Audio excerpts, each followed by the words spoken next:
Decoder में आपका स्वागत है। आज हमारे साथ जो मेहमान हैं उनको कोई इंट्रोडक्शन की जरूरत नहीं है। हमारे साथ प्रशांत किशोर हैं। प्रशांत जी, बांकीपुर से विधायक आप चुने गए हैं, आपको बधाई। ये जो जीत है ये बीजेपी की हार है या प्रशांत किशोर को लोगों ने जिताया है? बीजेपी को हराने के लिए लोगों ने प्रशांत किशोर को जिताया है। क्यों? क्योंकि बीजेपी यहाँ नवंबर में चुनाव जीतने के बाद उन्होंने जिस तरह से मैंडेट का उपयोग या दुरुपयोग किया है उससे जनता खुश नहीं है। मैंडेट, जो इतना बड़ा मैंडेट बीजेपी को मिला था, वो विकास के लिए मिला था, जंगल राज के खिलाफ मिला था, और उसी जंगल राज के किसी व्यक्ति को आपने, सम्राट चौधरी को, भगवा कलर ओढ़ाकर मुख्यमंत्री बना दिया। इससे समाज के एक बड़े वर्ग में असंतोष है। तो पहला कारण, जो प्रमुख कारण जिसकी वजह से भाजपा के वोटर्स ने, समर्थकों ने भाजपा के खिलाफ वोट किया है, वो है सम्राट चौधरी के मुख्यमंत्री, सम्राट चौधरी जैसे किसी व्यक्ति के मुख्यमंत्री बनाए जाने से। दूसरा, जो भाजपा का राजनीतिक अहंकार लोगों को दिखा है जीत के बाद, यहाँ पर लोग ये कह रहे हैं कि हम कुत्ता बिल्ली को भी खड़ा कर देंगे तो जनता हम ही को वोट देगी, उस अहंकार के खिलाफ लोगों ने वोट दिया है। और तीसरी बात, जो भाजपा के चुने हुए प्रतिनिधि हैं, कहीं ना कहीं वो सब इतने कॉम्प्लेसेंट हो गए हैं, उनको लगता है कि भैया हम काम करें न करें, जाति धर्म भी अगर नहीं भी चलेगा तो मोदी के चेहरे पे या लालू जी के डर से हम ही को वोट मिलेगा।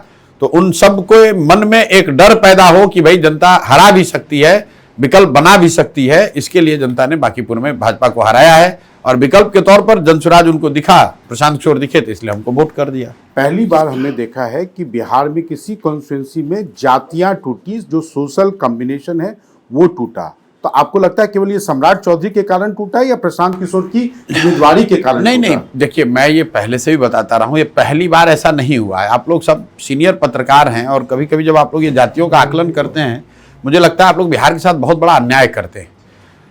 जाति एक फैक्टर है, जाति एकमात्र फैक्टर नहीं है। इस देश में कौन सा ऐसा राज्य है जहां जाति फैक्टर नहीं है? क्या लिंगायत वोक्का कर्नाटक में नहीं है? क्या पटेल क्षत्रिय गुजरात में नहीं है? क्या राजपूत अति पिछड़ा एमबीसी ओबीसी यूपी में नहीं है? देखने की बात यह है कि जब समाज में लोग जातियों से ऊपर उठकर वोट करते हैं अन्य राज्यों में, तो बिहार में क्या होता है? तो मेरे भाई, 84 में अगर पूरे देश में इंदिरा जी के नाम पर लोग जाति धर्म से ऊपर उठकर कांग्रेस को वोट दिए, तो बिहार में भी लोगों ने वोट दिया जाति से ऊपर उठकर। अगर बीपी सिंह के बोफोर्स के नाम पर पूरे देश में वोट पड़ा, तो बिहार में भी बीपी सिंह को वोट पड़ा। अगर 2014 में मोदी जी के चेहरे पर पूरे देश में वोट पड़ा, तो बिहार में भी लोग जाति से ऊपर उठकर मोदी जी को वोट दिए। 2019 में अगर पुलवामा के नाम पर पूरे देश में वोट पड़ा, तो बिहार में भी लोगों ने दिया। तो आप लोग ये क्यों कहते हैं कि बिहार में जाति पर ही वोट पड़ता है? बिहार में भी जाति की प्रमुखता उतनी ही है जितनी यूपी, राजस्थान, मध्य प्रदेश में है, थोड़ा कम या ज्यादा। तो जब भी कोई घटना, कोई व्यक्ति, कोई विचार, कोई प्रयास समाज के इमेजिनेशन को जब कैप्चर किया है, तो लोगों ने जातियों से ऊपर उठकर वोट दिया है। जयप्रकाश नारायण जी की क्या जाति थी? वो तो कायस्थ समाज के थे। पूरा बिहार उनके पीछे खड़ा हुआ था कि नहीं हुआ था? अगर कुछ होगा तब तो लोग समाज जातियों से ऊपर उठकर वोट करेंगे। बिहार, उनको बांकीपुर में अवसर दिखा, लोग जाति से ऊपर उठकर वोट किए। जो बांकीपुर सीट आपकी है, वो पहले एक जमाने में पटना पश्चिम होती थी, और हमने 2 बार देखा है कि वो जो है आउटलाइनर था। एक 1985 में जब कांग्रेस पार्टी पीक पे थी, वहाँ से निर्दलीय जीते। दूसरा 1995 में जब लालू यादव का सोशल जस्टिस और उनका पूरा जनता दल भी अपने पीक पर था, उस समय बीजेपी से नवीन किशोर सिन्हा जीते। तो इस कॉन्स्टिट्यूंसी का एक एबरेशन ये रहा है।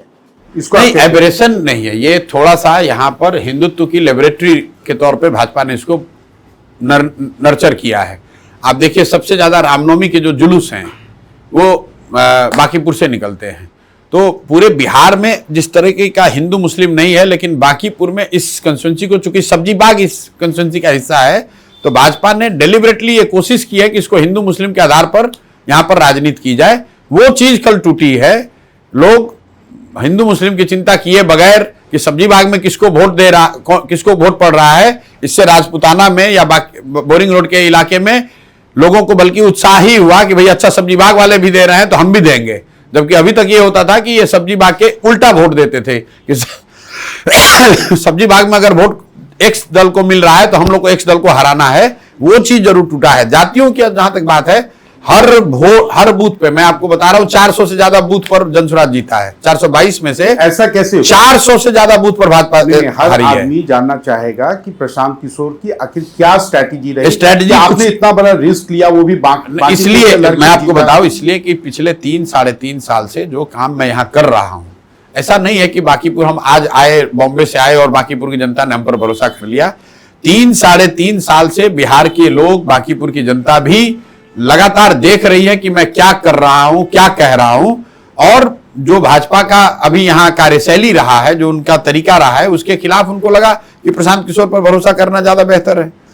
बांकीपुर के एमएलए होते हैं नितिन नवीन, आपने नितिन नवीन को कभी टारगेट नहीं किया? सम्राट चौधरी को एक असेंबली के बाई इलेक्शन में टारगेट रखा, ऐसा क्यों? इसलिए कि नितिन नवीन जी बन गए राष्ट्रीय अध्यक्ष, और राष्ट्रीय अध्यक्ष के तौर पर आपकी कोई भूमिका किसी विधानसभा या लोकसभा की होती नहीं है, लेकिन मुख्यमंत्री के तौर पर सम्राट चौधरी की भूमिका है कि बांकीपुर में एडमिनिस्ट्रेशन कैसा रहे, यहाँ की सिविक कम्युनिटीज कैसी रहे, यहाँ पर विकास का काम कैसा हो, यहाँ पढ़ाई अस्पताल की सुविधा क्या हो। तो उस नजरिए से सम्राट चौधरी ज्यादा रेलेवेंट हैं, नितिन नवीन जी का कोई रेलेवेंस नहीं है। वो यहाँ पर विधायक थे, राष्ट्रीय अध्यक्ष के तौर पर आकर वो विधायकी नहीं कर सकते, वो नाली गली नहीं बनवा सकते, वो लोगों की समस्या का निदान नहीं कर सकते हैं, इसलिए मामला सम्राट चौधरी पर रखा गया है। सम्राट चौधरी पे ही आपने रेफरेंडम क्यों लिया? क्योंकि मुख्यमंत्री वो है, भाजपा ने मुख्यमंत्री उनको बनाया है, और जनता के इतने बड़े मत के बाद नीतीश कुमार को हटाकर अगर आप किसी व्यक्ति को मुख्यमंत्री बनाएंगे, और उसके बाद जब पहला चुनाव होगा तो निश्चित तौर पर वो रेफरेंडम होगा उस व्यक्ति के बारे में, लोग क्या सोचते हैं, उनके काम के बारे में, उनके कार्यशैली के बारे में, उनके चाल चरित्र चेहरा के बारे में, वो तो रेफरेंडम के तौर पे देखा ही जाएगा। आपने इतना इंटेंसिव कैंपेन किया, आपको लगा कि जो नीतीश कुमार से ट्रांजिशन सम्राट चौधरी को हुआ, वो एनडीए के कोर वोटर्स, खासकर जो जेडीयू का जो वोटर्स है, उसको वो अभी तक वो एक्सेप्टेबल नहीं है, या वो कैसे एक्सेप्टेबल होगा? जो सम्राट चौधरी का काम करने का तरीका है, इतना अहंकार है। नीतीश जी जदयू अभी सरकार में बराबर की पार्टनर है। आप पूरे पटना में नीतीश जी का एक फोटो दिखा दीजिए भाई, सरकार तो गठबंधन की है ना, लेकिन यहां पर पोस्टर्स को देखकर आपको ऐसा लगता है कि दो ही नेता हैं, एक सम्राट चौधरी, एक नरेंद्र मोदी। भाई नीतीश जी अभी जीवित हैं, सक्रिय है, ठीक है, दिमागी तौर पर शायद बहुत उतने सक्रिय न हो, लेकिन फिजिकली तो सक्रिय हैं। उनका फोटो हटाने का क्या मतलब है? यह आपका एरोगेंस दिखाता है। जब वो आए यहां पर शपथ विधि में, वो लोगों ने देखा कि वो अमित शाह को प्रणाम कर रहे थे, अमित शाह जी खड़े तक नहीं हुए, तो लोगों को ये याद है कि भाजपा को ऐसा लग रहा है कि हम ही हैं, हम ही से सब है, अमित शाह के ही कहने पर वोट पड़ना है। तो अमित शाह के कहने पर तो बिहार में वोट नहीं पड़ता है, वोट तो यहां मोदी जी के नाम पर पड़ा है, वोट यहां नीतीश कुमार के नाम पर पड़ा है, वोट अमित शाह जी को थोड़ी ना पड़ा है। लेकिन अमित शाह जी सारे निर्णय ले रहे हैं, अमित शाह जी तय करेंगे कि सम्राट चौधरी मुख्यमंत्री होगा तो वो मुख्यमंत्री होंगे, उसको जनता ने अस्वीकार किया है। अमित शाह जी को वोट नहीं पड़ा है ना भाई यहां पर, लेकिन निर्णय सब अमित शाह जी का चल रहा है, इसलिए उसके खिलाफ लोगों ने वोट किया। आप मानते हैं कि अमित शाह के जो डिसीजंस हैं, उसको बांकीपुर की जनता ने इस वोटिंग के माध्यम से एक तरह से कन्वे किया है कि वो डिसअप्रूव करते हैं? बिल्कुल, मैं रोज ही कह रहा हूं कि भाजपा का जो केंद्रीय नेतृत्व है, और केंद्रीय नेतृत्व तो दो ही लोगों का है, मोदी जी का और अमित शाह जी का। उन्होंने ही तो ये निर्णय लिया है कि सम्राट चौधरी को बनाना है, उन्होंने ही तो निर्णय लिया है कि भाई नीतीश कुमार को किनारे करना है, उन्होंने ही तो निर्णय लिया है कि यहां पर इनकाउंटर और हाफ इनकाउंटर की राजनीति करनी है। उन्होंने उनके कहने पे ही तो उनके मुख्यमंत्री कह रहे हैं कि जाति पूछकर गोली मारो, गमछा देखकर गोली मारो। इस तरह की भाषा का प्रयोग अगर मुख्यमंत्री कर रहे हैं तो भाजपा का नेतृत्व अनभिज्ञ तो है नहीं, उनके जानकारी में ही हो रहा है, उसको यहाँ की बिहार की जनता ने डिसअप्रूव किया है। आपके लिए सम्राट चौधरी का मुख्यमंत्री होना एक तरह से इस चुनाव में ब्लेसिंग इन डिस्गाइज रहा? बिल्कुल है। अगर सम्राट चौधरी मुख्यमंत्री बने रहेंगे तो अगर आप भाजपा के विरोधी सिर्फ राजनीति के हिसाब से सोचेंगे तो इससे बढ़िया कुछ हो ही नहीं सकता है। लेकिन मैं उन लोगों में से नहीं हूं जो ये कहे कि सम्राट चौधरी रहे तो हमको ज्यादा फायदा है, उससे बिहार का नुकसान है। सम्राट चौधरी 4 वर्ष और मुख्यमंत्री रहेंगे, उससे बिहार का नुकसान होगा। इसलिए मैं चाहता हूं और आपके माध्यम से, जनता के माध्यम से भाजपा के नेतृत्व को आग्रह कर रहा हूं कि अभी से भी 4 साल समय है, आप लोग कृपा करके बिहार में किसी अच्छे आदमी को मुख्यमंत्री बनाइए। प्रशांत किशोर की राजनीति चले न चले, सम्राट चौधरी रहे न रहे, बिहार का भला होना चाहिए। कोई ऐसा आदमी मुख्यमंत्री होना चाहिए जो बिहार में पढ़ाई की बात करे, रोजगार की बात करे, फैक्ट्रियों की बात करे, पलायन रोकने की बात करे, समाज को बांटे नहीं, अपराध और अपराधियों के हवाले न करे। आपको क्यों लगता है कि सम्राट चौधरी कुछ भी भला नहीं कर सकते? तो भाई अभी तक क्या क्या किया बताइए। अगर कोई आदमी खुद अपराधी है, 7 लोगों की हत्या में जेल काट के आए हैं, 7वीं फेल है, गलत सर्टिफिकेट लगाया हुआ है, उम्र के बारे में, पढ़ाई के बारे में, चाल चरित्र चेहरा सब लोगों के सामने है, तो ऐसे आदमी से आप क्या अपेक्षा करेंगे कि वो आकर एकदम बिहार का सुधार कर देंगे? आप किसी भ्रष्टाचारी को कुर्सी पर बैठाएंगे तो वो भ्रष्टाचार नहीं करेगा तो क्या करेगा? और कहीं ना कहीं पिछले 3-4 महीनों में उनके सरकार में ये दिखा भी है। आप लोग तो पत्रकार हैं, आप जरा देखिए कि पिछले 3 महीने में बिहार में क्या चर्चा चली है। इनकाउंटर, हाफ इनकाउंटर, गमछा देखकर मारो, गोली मारो, जाति पूछकर मारो। जब इस तरह के आदमी बैठेंगे, क्योंकि उनको ऐसा लगता है कि इनकाउंटर कराना, अपराधियों पर गोली चलाना ही सरकार को ताकतवर बनाता है, नेता को मजबूत बनाता है, ये उस व्यक्ति की सोच है। तो स्वाभाविक है कि वो सोच सरकार में परिलक्षित हो रही है और उससे बिहार का नुकसान होगा।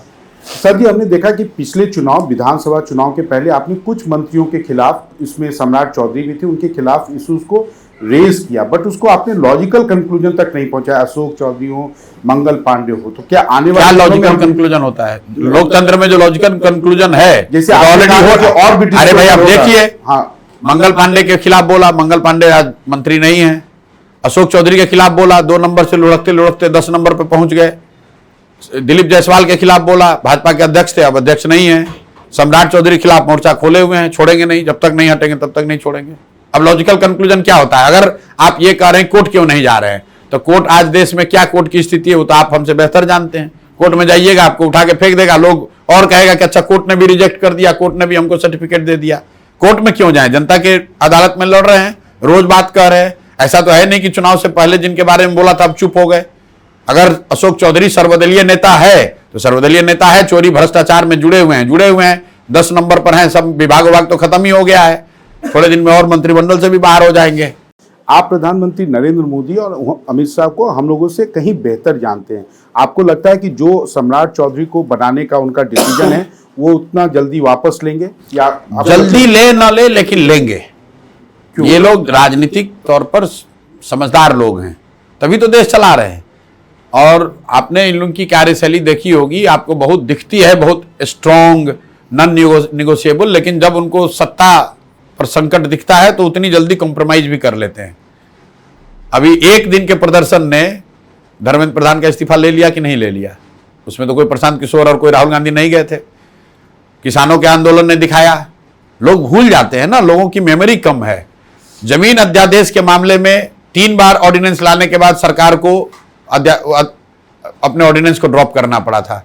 दूसरा मामला किसानों वाला हुआ था, तीसरा मामला सीए एनआरसी वाला हुआ था, चौथा मामला दलितों के रिजर्वेशन पर सुप्रीम कोर्ट के डिसीजन को लेकर हुआ था, चौथा अभी आप देख रहे हैं ये जेनजी वाला जो मूवमेंट चल रहा है। ऐसा नहीं है, जब भी लोग खड़े हुए हैं सरकार को झुकना पड़ा है।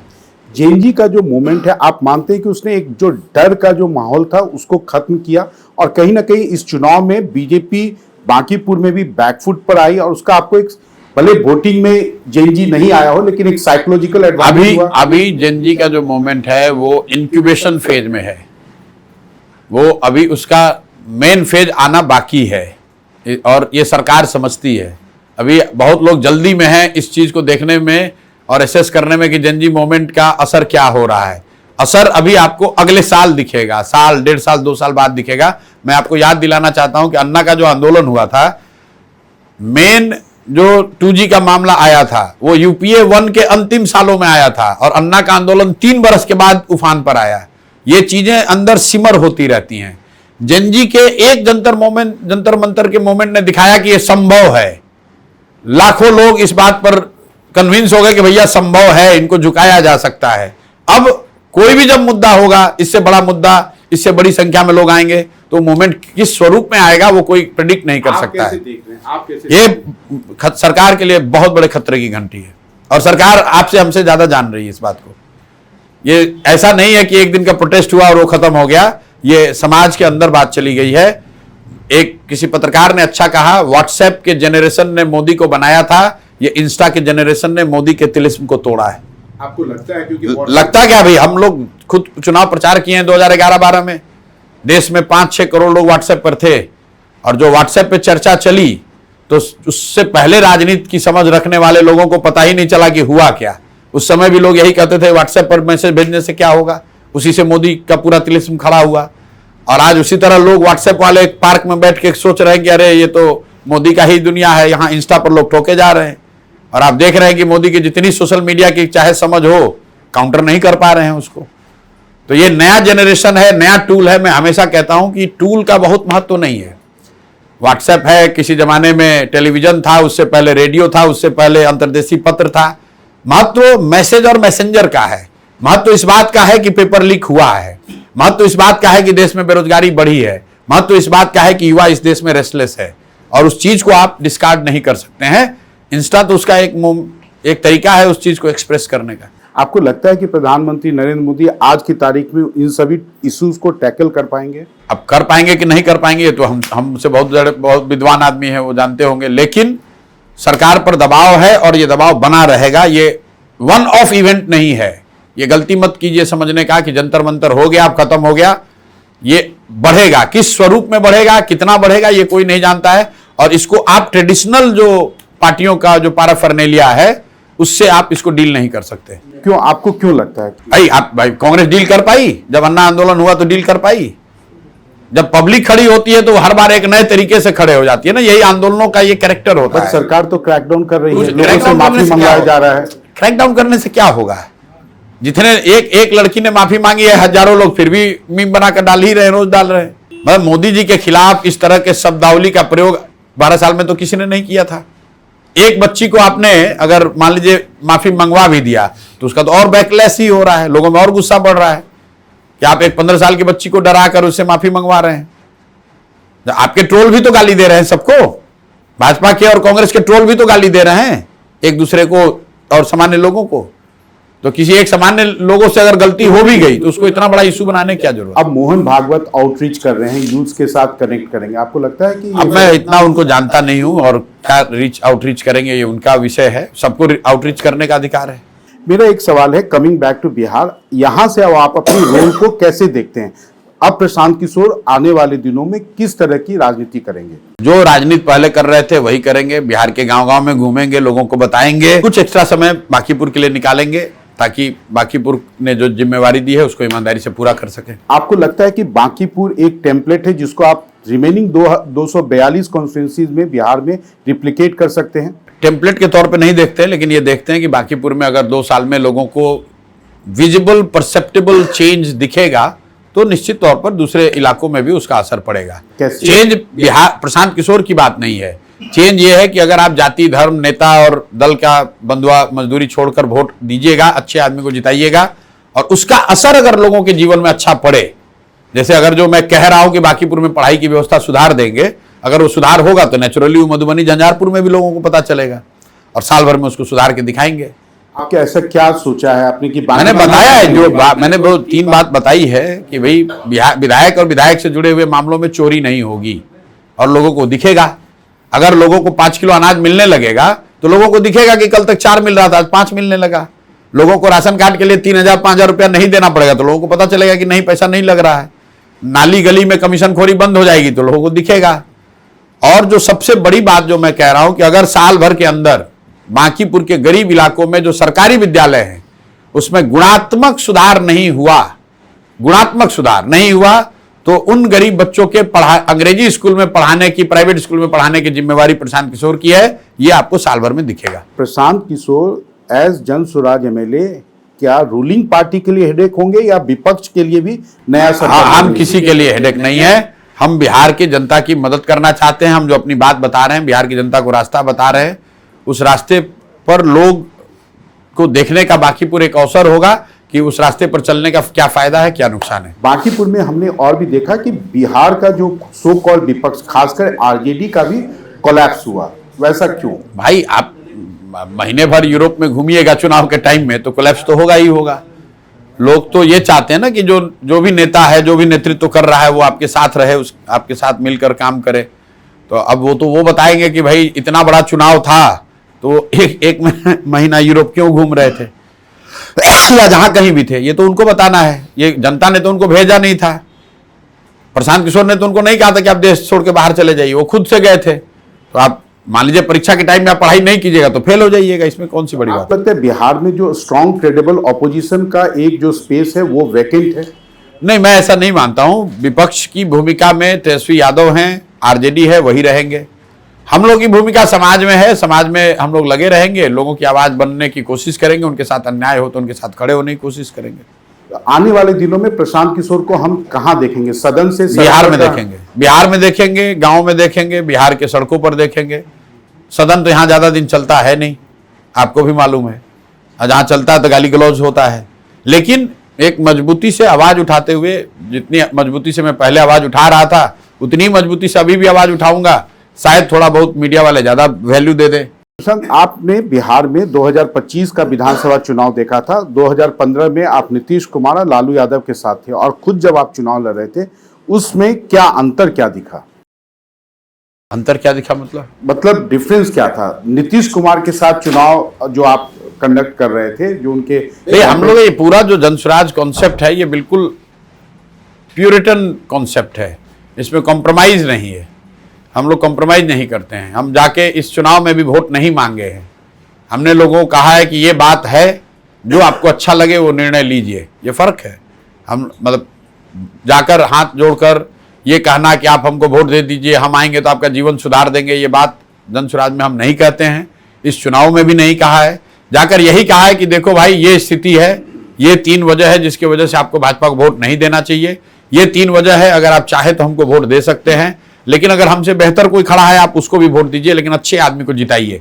ये जो बेसिक फिलॉसफी है इस पर कायम है हम लोग, इसमें कोई नहीं। लेकिन नीतीश कुमार के समय में जो चुनाव होते थे और सम्राट चौधरी के समय वो एडमिनिस्ट्रेटिव मिसयूज का जो अब स्वाभाविक है कि सम्राट चौधरी का अपना जो चरित्र है, अपना कैरेक्टर है, या उनके इर्द गिर्द के जो लोग हैं जो समझते हैं कि लाठी के दम पर चुनाव जीता जा सकता है, तो उनकी भूल है। अभी नया नया सत्ता में आए हैं, वो अपने आप दम्भ उतर जाएगा।